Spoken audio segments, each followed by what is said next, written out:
뭐 재밌는 이 말에 사투리가 있죠. 무엇이 중요한디.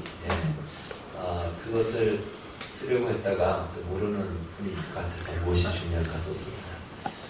우리나라 자동차 중에 세계 명차의 반열에 들어서려고 독립적인 브랜드를 쓴 자동차 브랜드 상표가 있죠. 제네시스입니다. 현대 자동차에서 아예 현대 상표를 떼고 독립적인 자동차 브랜드를 붙였습니다. 제네시스 차 좋죠. 성능도 좋고 또 가격도 비쌉니다. 근데 이 제네시스가 성경에 창세기라는 뜻을 여러분 알고 계시죠? 창세기를 영어로 제네시스라고 합니다. 이 뜻은요, 발생, 기원, 시작이라는 뜻입니다. 그러니까 아마 현대 자동차에서도 자동차의 새로운 시작, 이러한 어떤 의미를 가지고 아마 이것을 한 것 같습니다. 그래서 창세기는 모든 것을 발생, 새로운 시작, 기원, 처음 이러한 내용으로 가득 차 있습니다. 창세기라는 말 자체가 그 뜻입니다. 그래서 오늘 우리가 읽은 창세기 14장에서도 처음으로 등장하는 사건과 처음으로 등장하는 그러한 단어들이 계속 소개가 되고 있습니다.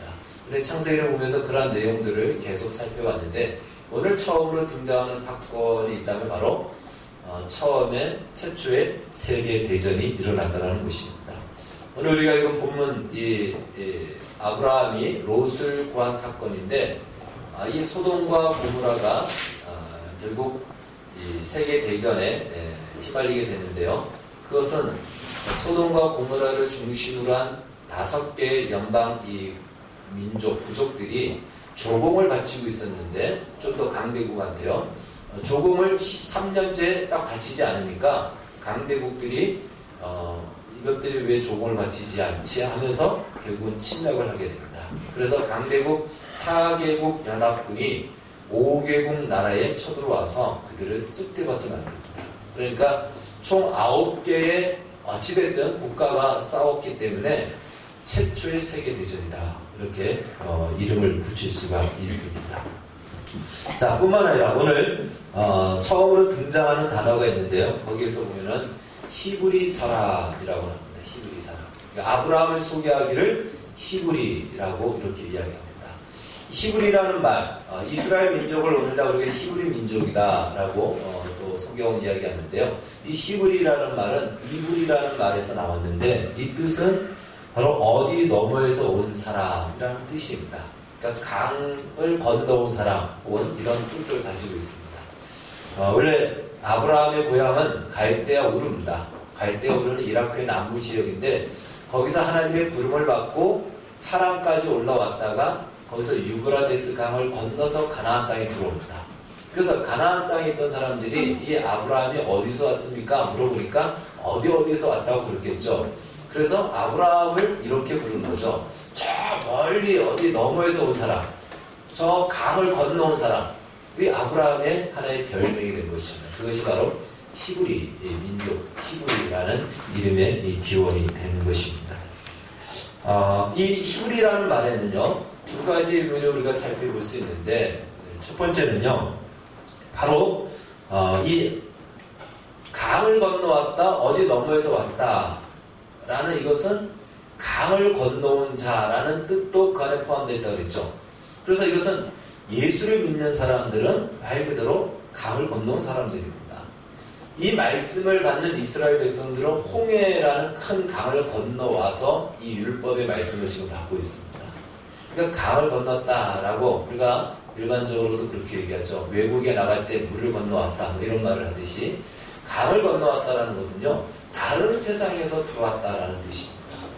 원래 아브라함의 고향 갈대아 우르는 바벨론 문화 속에 있던 사람들인데 바벨론은 우리가 살펴봤듯이 니무르시 중심이 된 인본주의, 하나님을 대적하는 문화였는데 하나님이 거기서 불러낸 겁니다. 죄악의 상징하는 바벨론에서 불러낸 것. 교회를 헬라어로 에클레시아라고 하는데 이 에클레시아가 바로 부르심을 받은 공동체. 여러분과 제가 세상에서 죄악에서 부르심을 받아서 이렇게 모여있지 않습니까? 이것이 교회인 것이죠. 바로 이 히브리는 그런 의미에서 세상으로부터 부름을 받은 사람들, 이것이 바로 히브리라는 뜻을 가지고 있는 영적인 의미인 것입니다. 바로 아브라함이 그런 사람이었다는 것이죠. 또 하나는요, 바로 이것은 이 세상을 구원할 자는 이 세상 속에 있는 사람이 아니고 세상 밖에서 세상으로 들어온 자만이 구원할 수 있다라는 것입니다. 그리고 하나님이 아브라함을 불러서 아브라함에게 어떤 약속을 주셨냐면 세상의 모든 민족이 너로 말미암아 복을 받을 것이다. 다른 말로 너는 세상을 복되게 하는 자고 세상을 구원할 자다라는 뜻입니다. 그러니까 그것은 그 안에서는 안 된다는 것이에요. 세상 밖에서 세상을 구원할 자, 이 죄악 세상을 구원할 자는 인간 안에서는 있을 수 없고 이 세상 밖에서 하늘나라에서 이 땅에 오신 예수 그리스도를 상징하는 것이죠. 그래서 이 진짜 히브리 민족의 실체는 예수님입니다. 그리고 아브라함은 그 어떤 상징적인 인물로 구약의 예표된 인물로 바로 아브라함을 통해서 히브리 민족을 통해서 세상을 구원하시고자 하는 하나님의 그림이었던 것이죠.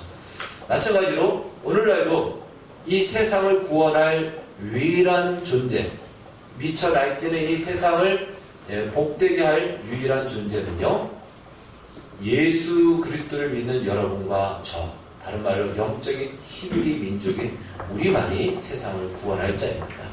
그 어디에서도 세상을 구원할 수 있는 가능성이 없는 것입니다. 그것을 오늘 우리에게 보여주고 있습니다. 또 오늘 우리가 이런 말씀에 보면은 처음으로 등장하는 단어 중에 보면은 지극히 높은 하나님, 지극히 높은 자, 그러니까 하나님에 대한 호칭이 새롭게 하나 추가되는 것을 보게 됩니다. 지금까지 여호와 하나님으로 소개되었는데 아브라함은 여호와 하나님이 어떤 분인지 정확하게 잘 모릅니다. 여호와라는 뜻 자체가 너무 많은 것을 담고 있기 때문에 그 의미를 아브라함은 아직은 잘 모릅니다. 여러분, 우리도 하나님의 이름을 머리로는 알고 있어도 진짜 하나님이 그런 분인지를 아는 것은 우리의 인생을 살아가면서 많이 경험하지 않습니까? 아브라함도 지금 마찬가지입니다. 아브라함은 특별히 부모가 예수를 믿은 것도 아니었기 때문에 아브라함 자신의 인생 여정을 통해서 하나님을 배워가고 알아가는 그런 와중이었습니다. 창세기 12장에서 애굽에 내려갔다가 자신의 실수와 혹은 자신의 잘못이었는데도 불구하고 하나님께서 애굽의 왕 바로, 당시에 애굽은 세계 최고의 강대국이었는데 그 바로의 입을 통해서 어떤 말을 듣습니까? 네가 믿는 하나님이 나보다 더 커. 네가 믿는 하나님이 이 애굽보다 더 강한 하나님이야 라는 말을 이 애굽의 바로를 통해서 듣게 됩니다. 그러니까 이 아브라함은요, 자기를 부르신 하나님, 자기가 믿는 하나님이 어떤 하나님인지 비교 대상이 없으니까 잘 몰라요. 그러니까 하나님이 그 사람, 보이는 애굽의 바로, 애굽이라는 강대국 나라의 왕을 통해서 나를 부르신 하나님, 내가 믿는 하나님이 어떤 하나님인지를 알려주시는 겁니다. 그래서 비로소 이 아브라함은 내가 믿는 하나님, 나를 부르신 하나님은 애굽의 왕보다도 크신 분이구나 라는 것을 오히려 애굽 왕의 이야기를 통해서 알게 되고 하나님을 배워가고 있는 것입니다. 그렇게 하나님을 지금 배워가고 있습니다. 창세기 13장, 우리가 이제 복습을 좀 연관해서 해야 되기 때문에 또 한번 살펴보겠습니다. 아브라함은 조카 롯과 별별하는 아픔을 갖습니다. 그때 아브라함이 이렇게 얘기하죠. 네가 동쪽을 선택하면 내가 서쪽을 선택하고 네가 서쪽을 선택하면 내가 동쪽으로 해서 우리가 서로 겹치지 않도록 이렇게 떨어지겠다라고 이야기합니다. 그때 이 롯이요, 사방을 살펴보면서 동쪽을 보게 됩니다. 동쪽은 요단강이 있는 들판이고 목초지가 좋습니다. 근데 그 목초지가 좋은 평야지대고 또 그러다 보니까 거기는 도시가 형성이 되죠. 그 도시는 소돔과 고모라로 연결이 되는 도시였습니다. 물론 롯은 그 주변에서 살았기 때문에 그 땅이 어느 땅인지도 알고 있고 그 도시가 어떤 도시인지도 알고 있었습니다. 그래서 그쪽을 선택합니다. 삼촌, 나는 이쪽으로 갈게요. 저 동쪽으로 가겠습니다. 그리고 동쪽으로 이제 요 롯은 그의 가족들과 함께 이동하게 되는 것입니다. 그런데 그렇게 자신이 보기에 좋았다라고, 그리고 너무나도 저기로 가면은 내가 나의 양을 더 잘 먹이겠고 나는 더 큰 부자가 되겠다라고 아마 롯은 그 가치 기준을 가지고 그쪽을 선택을 합니다. 그런데 창세기 14장에 와서 보니까 자신과 상관없는 전쟁에 휘말리게 되고 자신의 모든 것을 다 빼앗기고 자신조차도 포로로 끌려가는 자신의 인생 속에 그리고 싶지 않은 그러한 결과를 맞이하게 되는 것입니다. 그래서 우리는 이 13장과 14장을 이어가면서 중요한 교훈을 한번 우리는 살펴봐야 됩니다. 만약 여러분이 창세기 13장의 아브라함과 롯의 상태에서 롯의 자리에 있었다면 여러분은 어떤 쪽을 선택하겠습니까? 동쪽은 요단 들판에 목초지가 많고 강도 있고 또 저기에는 큰 도시도 있습니다. 그쪽을 선택하겠습니까? 또 황량한 서쪽을 선택하겠습니까? 대부분 동쪽을 다 선택할 것입니다. 누구라도 아마 다 그렇게 선택할 것입니다. 그런데 우리가 이러한 중요한 선택을 할 때마다 그 선택을 아무렇게나 하지 않습니다. 동전 던져가지고 앞면에 나오면 동쪽으로, 뒷면에 나오면 서쪽으로 이렇게 선택하지 않습니다. 우리의 소중한 인생. 짜장면 먹을까 짬뽕 먹을까 할 때는 동전 가지고 선택해도 됩니다. 그러나 우리의 인생을 살아가야 될 삶의 방향을 정할 때는 그렇게 선택할 수 없죠. 그때는요, 우리가 평소에 가지고 있던 중요한 기준들, 가치들, 그것이 우리의 선택의 기준이 되는 것입니다. 그때 드러나는 것이에요. 그때 내가 무엇을 바라보고 무엇을 위해서 살 것인가, 무엇이 나의 인생의 목적인가 라는 것이 드러나서 그것이 기준이 되어 선택을 한다는 것이죠. 롯의 기준은 무엇이었을까요? 그는 풍요와 부를 따라간 것입니다. 이쪽으로 가야 풍요로워질 수 있겠구나. 이쪽으로 가야 내가 더 큰 부자가 될 수 있겠구나. 그것이 롯의 선택 기준이었다는 것입니다. 그런데 그 결과는 어떻게 됐죠? 사실 이 소돔이라는 말은요, 나중에는 동성애를 일컫는 소도미스트라는 말도 나왔지만 소돔이라는 말 자체는 그슬린다, 불탄다라는 뜻이고 고모라라는 말은 가라앉는다라는 뜻입니다. 어떻게 그렇게 이름을 지은지 모르겠지만 결국 소돔과 고모라는 나중에 유황불에 의해서 불타버리고요. 그 도시는 사해 근처로 옵니다. 흑자들이. 그래서 가라앉아 버렸어요. 그렇게 이름대로 그렇게 되어버린 것이죠. 자, 어떤 기준과 가치를 가지고 사느냐가 매우 중요한 것을 우리는 알 수가 있습니다.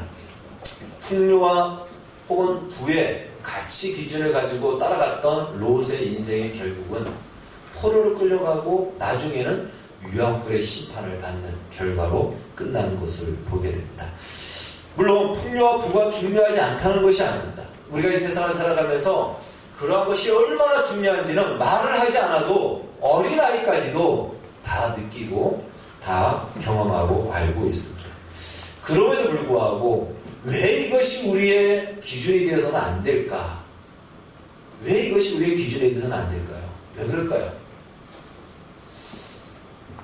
왜 이 중요한, 모든 사람들이 중요하도록 여기는 이것이 우리의 기준이 되면 안 될까? 우리의 목적이 되면 안 될까?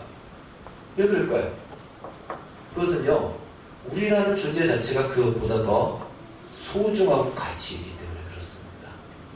여러분, 우리 인생이 얼마나 소중하고 가치 있는 존재라면 우리의 존재 가치가 얼마나 중요한데 이것보다 가치 없는 것을 따라가면 이 자체가 망하는 길이라는 것이죠.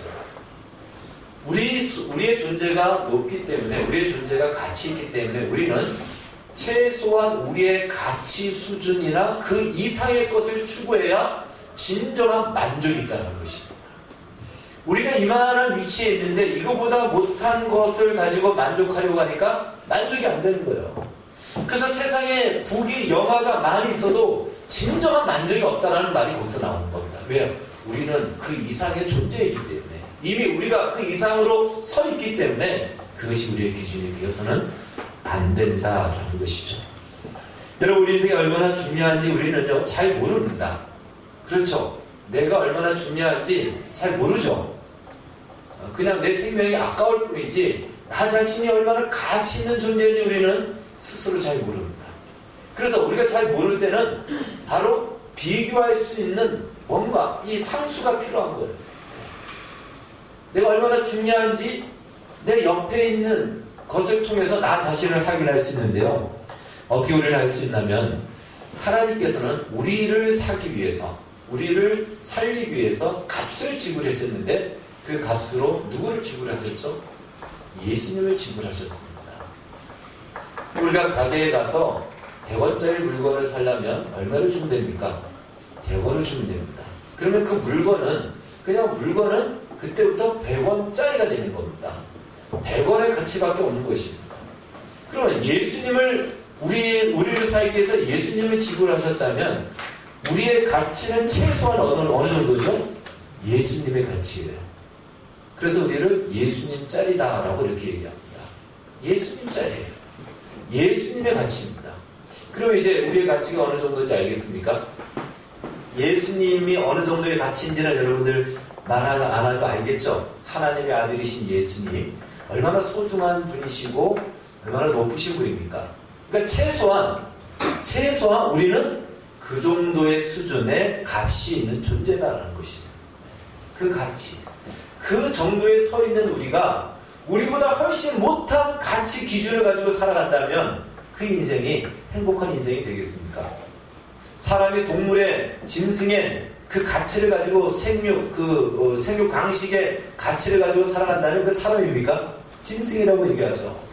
그러니까 우리는 바로 우리가 서야 될 가치 기준은요, 최소한 예수님입니다. 그리고 그 이상입니다. 나중에 결론을 말씀드리겠지만, 그래서 진정한 인간의 가치, 최고의 가치 있는 모습은요, 그리고 만족한 모습은 하나님을 예배할 때입니다. 네, 우리보다 높은 가치인 존재를 우리가 만나고 그분으로부터 채워져야지만이 진정한 인간의 만족이 채워지기 때문에 예배가 가장 가치 있는 이 땅에서 살아가는 삶의 모습이고, 또한 우리의 가장 잘하는 일 중에 하나를 꼽으라면 예배라고 말할 수가 있을 것입니다. 자, 그래서 무엇이 우리 삶의 가치의 기준이 되어야 될까? 굉장히 중요한 가르침을 우리에게 주고 있습니다.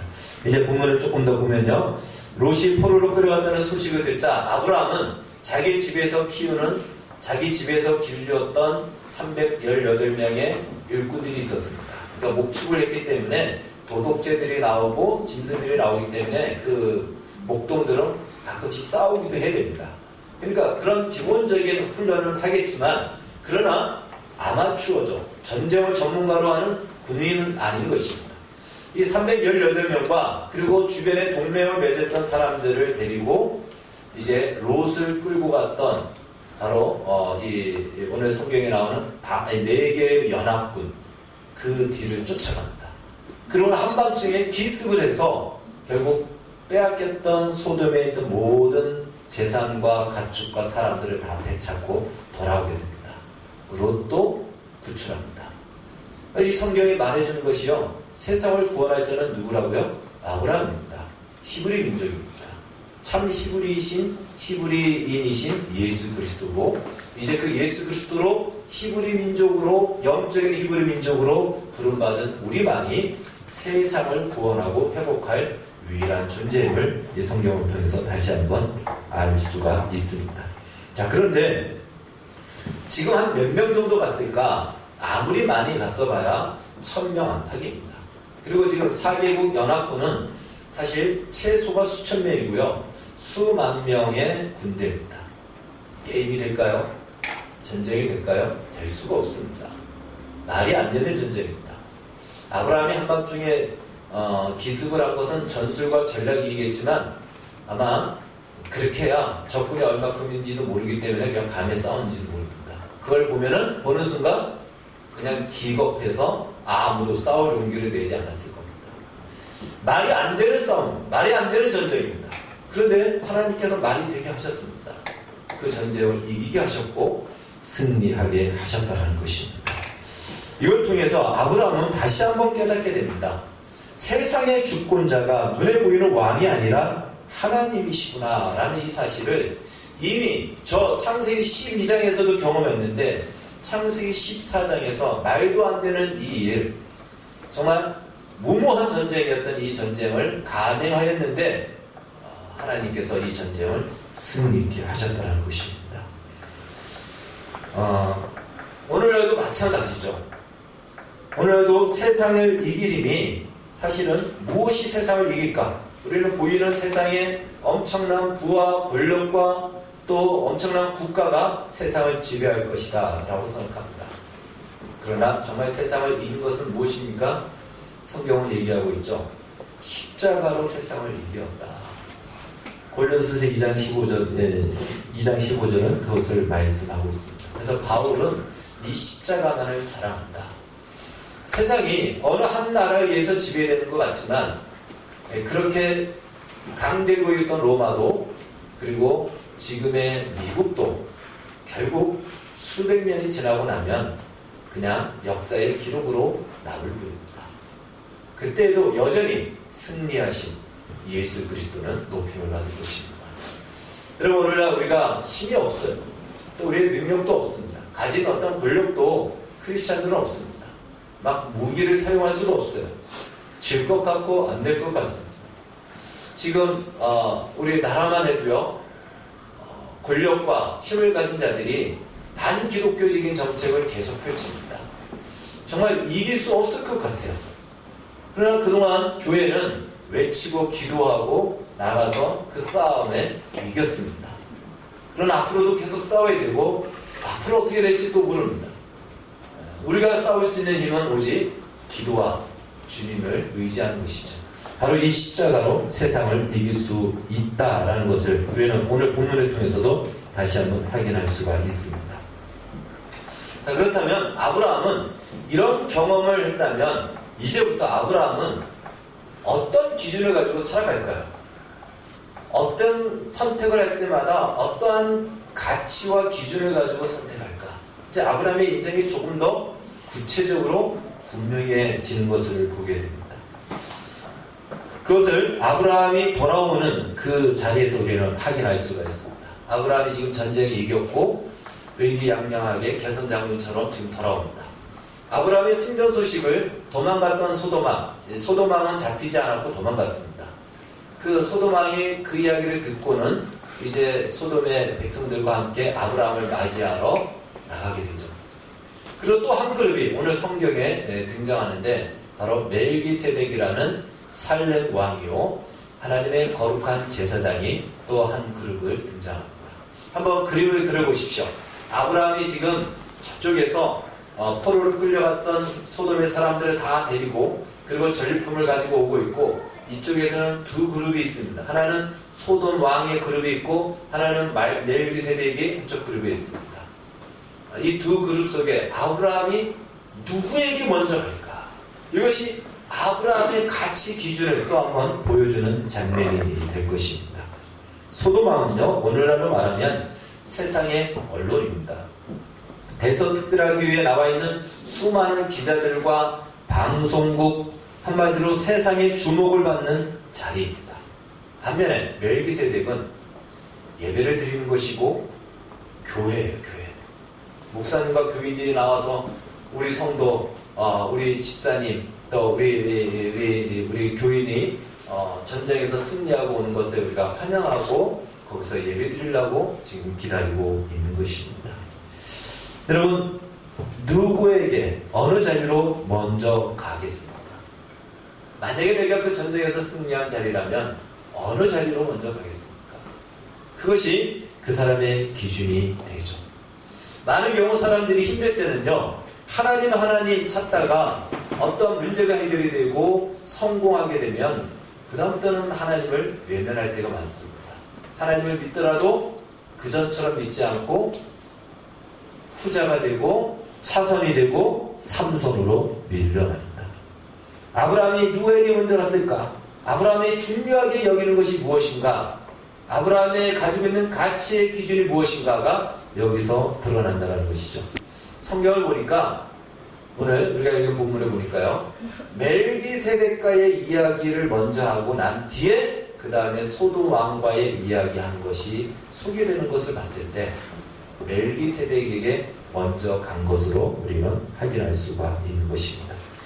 이 멜기세덱은 히브리서 7장에 보면은 바로 예수 그리스도를 상징하는 왕으로서, 제사장으로서 소개되고 있습니다. 자, 아브라함은 전쟁에서 승리한 후 제일 먼저 하나님 앞에 나아갔다라는 사실입니다. 그것을 오늘 본문이 우리에게 말해주고 있습니다. 그러자 멜기세덱이 아브라함에게 축복합니다. 여기서 축복한다라는 말, 축복을 받는 자보다 축복하는 자가 더 높은 자다라고 성경은 이야기합니다.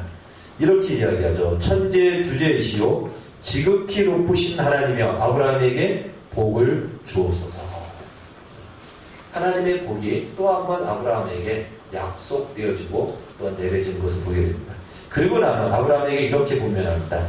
너희 대적을 내 손에 붙이신 지극히 높으신 하나님을 찬송할지로다. 다른 말로 아브라함이 거둔 승리는 사실 아브라함의 실력과 능력이 아닌 하나님의 능력으로 말미암아 이루어졌다는 사실을 멜기세덱을 통해서 분명하게 선언하고 또한 가르쳐 주는 것입니다. 겉으로야 아브라함이 작전을 잘 짰을 겁니다. 기습을 통해서, 그리고 그들이 가장 허술한 시간을 통해서 아마 기습을 했을 겁니다. 그러나 그럼에도 불구하고 말이 안 되는 전쟁이었고 그 군사력과 또 그 숫자와 비교할 수가 없는 전쟁에서 승리한 것은 아브라함조차도 사실은 믿기지 않고 믿을 수 없는 전쟁이었습니다. 그런데 승리하였고 그 소돔에서 끌려갔던 사람들을 다 되찾아온다는 것은 이것은 정말 스스로도 인정할 수 없는 그러한 결과인 것입니다. 그런데 그것을 내가 한 것이 아니요 하나님이 하셨다라고 이야기하는 순간 그러면 내가 한 것은 아무것도 없는가 하는 허탈감에 아마 사람들이 그것을 인정하기 싫어합니다.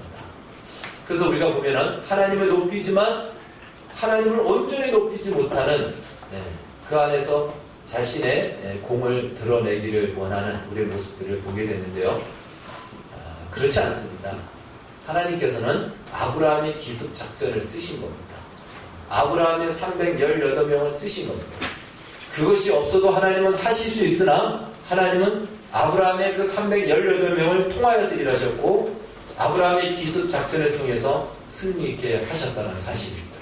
그렇다면 하나님의 일하심에 나의 인생이 통로가 되었고 도구가 되었고 또한 그 증거가 되었다는 것 자체로 이미 아브라함은 영광스러운 자리에 들어설 수가 있게 되는 것이죠. 자, 그래서 아브라함은 그 이야기를 듣고 그것을 그대로 고백합니다. 그리고 그것을 그대로 인정하고 받아들입니다. 그래서 그 증거로 무엇을 바치냐면 11조를 오늘 하나님 앞에 바치는 것을, 멜기세덱에게 바치는 것을 보게 됩니다. 자, 11조도 여기서 처음으로 나옵니다.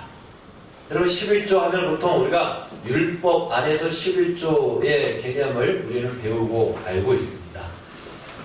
실제로 이제 율법은 이 이후로 아브라함 이후로 약 400년이 지나서 모세를 통해서 율법이 주어집니다. 그리고 거기에 11조에 대한 정확한 규정이 나오게 됩니다. 그래서 어떤 사람은 율법은 이미 끝났으니까 11조도 끝났다라고 이렇게 이야기하는 사람들이 있어요. 근데 여러분 그렇지 않습니다. 율법 이전에 11조가 있었다는 사실이에요. 율법이 주어지기 전에 11조가 이미 명시되었다는 사실. 이후에 야곱도 11조를 하나님 앞에 드린다라고 이야기합니다. 그럼 11조가 무엇인가? 단순한 내가 가지고 있는 물질에서 10분의 1을 말하는 것인가? 그렇지 않습니다. 이때의 11조는요, 이 당시에 보편적이었습니다. 어떤 의미에서 보편적이었냐면 자신이 믿는 신에게 11조를 바치는 것이 다른 사람들도 그렇게 했더라는 거예요. 그러니까 아브라함은 내가 믿는 신이 여호와 하나님이기 때문에 바로 그 하나님의 제사장 멜기세덱에게 11조를 바친 거고요. 바알을 믿는 사람은 바알의 제사장에다가 11조를 바치는 거예요. 그러니까 그 당시 11조의 개념은 무엇이냐면 나는 누구를 믿는다라는 신앙의 고백이고 징표입니다. 나의 신은 여호와 하나님이다라는 이 신앙의 고백이 11조를 통해서 나타났다는 것이죠.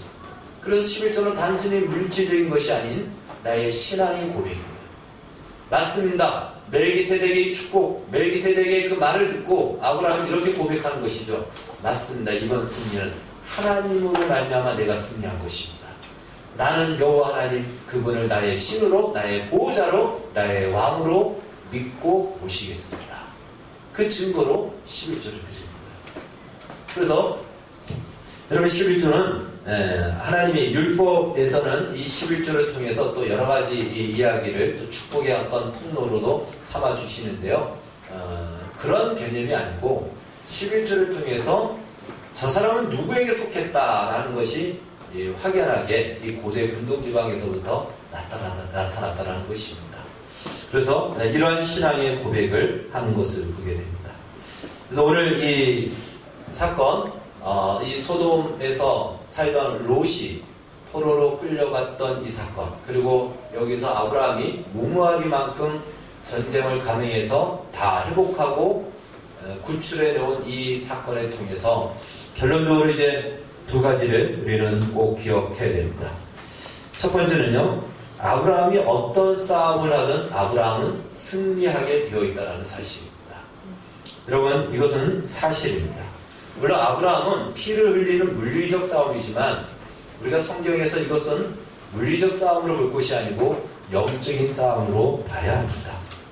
우리의 신앙생활이 왜 힘이 없고 왜 역동적이지 못하느냐 하면 이 아브라함과 같은 물리적인 승리를 맛보지 못하니까 마치 우리는 하나님이 나의 편이 되어주지 않는 것 같은 느낌을 갖는 거예요. 이런 물리적으로 정말 눈에 보이는 승리, 눈에 보이는 성공, 눈에 보이는 어떤 분명한 이김을 경험하지 못하니까 우리의 인생이 늘 하나님 앞에 외면당하고 하나님이 나를 모르는 것이 아닌가 이렇게 생각하는데, 여러분, 이 아브라함의 싸움은 보이는 물리적인 싸움을 말하는 것이 아니고요, 이것은 우리의 영적인 싸움을 얘기하는 거예요. 영적인 싸움이라고 해서 보이는 싸움을 무시하는 것이 아닙니다. 보이는 싸움을 포함하여서 더 큰 싸움을 이야기하는 것입니다. 우리 신앙생활이 패배주의에 빠져있는 이유 중에 하나가 이 사실을 우리가 기억하지 못하기 때문에 그렇다는 것입니다.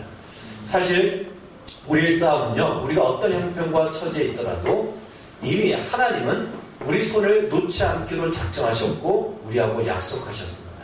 그래서 당장은 지금 사방이 깜깜하고 또 어떤 골짜기 같은 곳에 있어서 마치 지금 내가 지는 것 같고 내가 지금 무시당하는 것 같고 내가 지금 다 잃어버리는 것 같지만, 중요한 것은 그 자리에 하나님이 나를 붙잡고 있다는 사실을 기억하십시오. 그래서 마침내 이 골짜기를 지나서 하나님은 우리를 승리의 자리로 우리를 이끌어 가십니다. 그걸 말하고자 오늘 이 아브라함의 싸움을 우리에게 말해주고 있는 것입니다. 사실 아브라함이 오늘 잘했지만 아직까지 신앙이 어리다 보니까 처음부터 실수했어요. 어떤 실수를 했냐면, 하나님, 이 전쟁을 내가 해야 됩니까 말아야 됩니까 라고 먼저 물어봐야 돼요. 나중에 다윗을 보면은 똑같은 싸움이라도 항상 물어보고 싸웁니다. 근데 아브라함은 아직 신앙이 어려요. 그러니까 그냥 자기 조카가 잡혀갔으니까 죽기 살기로 그냥 나가서 싸운 겁니다. 그게 하나님의 뜻인지 아닌지 원래 물어봐야 되는데 물어보지도 않았어요. 그럼 물어보지 않았다고 해서 하나님이 아브라함을 모른 척 했을까요? 그렇지 않습니다. 여전히 하나님은 아브라함의 하나님이십니다. 아브라함이 잘 모르고 실수한다 할지라도 여전히 하나님은 아브라함의 하나님이십니다. 아브라함을 하여금 승리케 하시고 그 승리를 아브라함에게 경험케 하시고 맛보게 하실 하나님이라는 사실을 기억하십시오. 우리의 신앙이 부족하고 우리가 연약하여 실수하고 또 넘어지고 또 죄도 짓고 또 하나님을 안 믿는 것처럼 우리가 살아갈 때도 있지만, 그럼에도 불구하고 여전히 하나님은 우리의 하나님이시고 우리의 하나님이기로 하나님이 작정하셨고 약속하셨다는 사실을 꼭 기억하시기를 바라겠습니다. 이 사실을 꼭 기억하십시오. 우리의 느낌과 상관없습니다. 우리의 느낌과 우리의 감과 상관없습니다. 사실이 중요합니다. 팩트가 중요하다는 것이죠. 성경이 말하고 있는 사실이 무엇인가, 그것이 우리의 믿음의 근본과 근거가 되기를 바라겠습니다. 여러분, 최근 일어나는 우리 주변의 역사를 보십시오. 코로나 바이러스 하나로 인해서 전 세계가 멈춰버렸습니다. 인간의 문명, 정말 자랑스럽다고 했던 그 비행기가 다 멈춰버리지 않았습니까? 어마어마한 적자를 기록하고 정말 우리가 일찍이 경험해보지 못했던 그런 세상을 우리는 경험하고 있습니다. 인간의 계획 속에 없던 이 바이러스 하나 때문에 사실 마음대로 세상이 내 마음대로 될 것 같았는데, 인간 마음대로 될 것 같았는데 세상이 그렇게 돌아가지 않습니다. 그걸 우리 모두가 절박하고 있습니다. 우리 개인의 인생도 마찬가지입니다. 내 마음대로 되지 않는 인생, 사실 그것이 사실입니다. 우리가 선택한다고 선택하는 대로 될까요? 많은 경우 우리는요, 우리의 선택은 아주 미미합니다.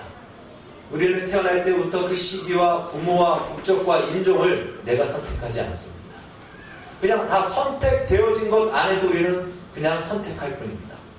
다른 말로 우리의 선택은 사실은 중요함에도 불구하고 오늘 아침에 내가 파란 넥타이를 메고 올까 빨간 넥타이를 메고 올까 이 정도의 선택에 불과하다는 것이에요. 많은 경우는 이미 주어진 틀 안에서 우리는 살아갈 뿐이라는 것입니다. 그걸 어찌할 수 없는 이 한계를 우리는 이 코로나 바이러스를 통해서 경험하고 있지 않습니까? 우리 인생도 마찬가지라는 거예요. 대단한 것 같지만 우리도 그 틀 안에서의 대단합니다. 다른 말로 이 세상을 지배하시고 다스리시고 통치하시는 하나님에 의해서 우리의 인생은 선택되어지고 인도함 받고 있다는 사실을 기억하시기를 바라겠습니다. 이제 두 번째 우리가 결론적으로 살펴볼 것은 무엇을 우리의 가치 기준으로 삼아야 하는가입니다. 롯과 아브라함의 모습을 통해서 우리는 비교하여 대조하여 살펴봤습니다.